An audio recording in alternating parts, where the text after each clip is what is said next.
Here is the surrogate update on my second journey. So most of you guys that have been around know that I had a failed transfer in December. I decided to go back to the agency from the independent contract that I was doing, and I ultimately found a new set of parents that I wanted to work with. I did interviews with them, and it took a really long time for the contracts to happen. So I interviewed and chose matched with parents in March. I didn't get my contract till July.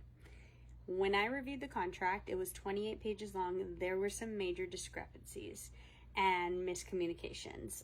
Basically, the biggest one was that I was not willing to carry twins, so I wasn't willing to do a double embryo transfer.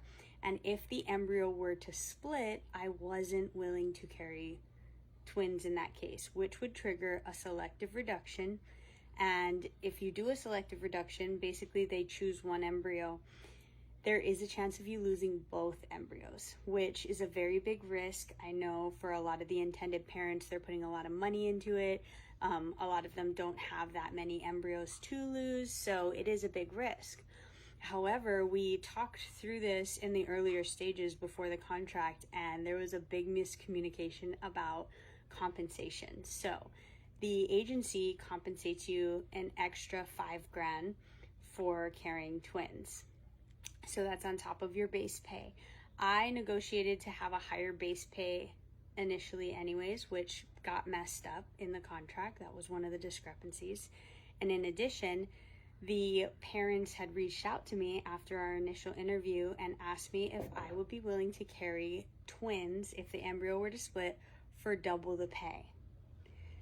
I had to think about it, and I was like, you know what? That's a lot of money. I would be willing to do it.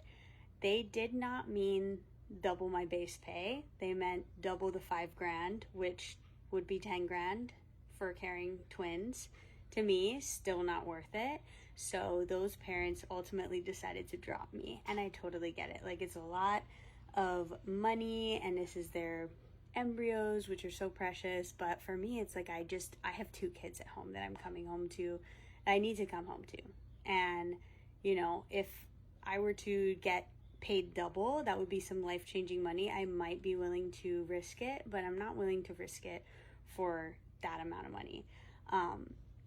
And it could just be that I end up having a totally normal pregnancy, or it could end up being that I have a hysterectomy and then I can't have kids anymore after. So to me, the layers of risk involved weren't worth it. So I went back to the drawing board. Am I going to go pick new parents, rematch, start the process all over again?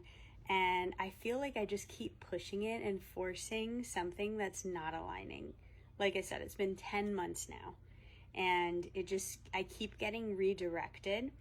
And I don't want to force it, so I decided I'm going to step away from surrogacy for the time being, focus on myself, focus on hypnobirthing, and maybe circle back to it after I've decided I'm done having my own kids and I feel, like it's not as big of a risk. But I would, again, want to not carry twins, and I think that's a really big thing that most intended parents would love to have. Like, if they ended up getting an embryo split, that would be like they won the lottery. So I don't know that I would find the right match as far as intended parents go that would be on board for that.